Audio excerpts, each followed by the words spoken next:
সুন্নাত পালন করতে গিয়ে তোমার মাথার ফরজ মাথা বাসাল্লাম যেভাবে চলতে বলেছেন সেভাবে আমরা চলার চেষ্টা করব। জোরে বলি ইনশাআল্লাহ।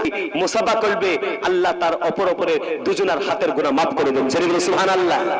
জলসা শেষে একজন আলেম ওলামা তাদের হাতে মুসাফা করলে কি হবে? নবীজি বলেছেন আল উলামা ওয়ারাসাতুল আম্বিয়া, নবীদের ওয়ারিস হলো উলামারা।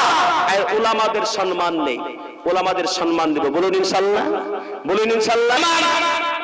যত ওয়াক্ত নামাজ কাজা না চাই, আমি যদি সুস্থ হয়ে যাই তোমরা ফিদিয়া আদায় দিয়ে দেবে। ঠিক বলছেন না বেটি? কারিমের ভিতরে 82 জায়গায় বলেছেন। জোরে বলুন সুবহানাল্লাহ। আমাদের কি প্রয়োজন আছে? জোরে বলুন। ওযু করার প্রয়োজন আছে না? জোরে বলুন।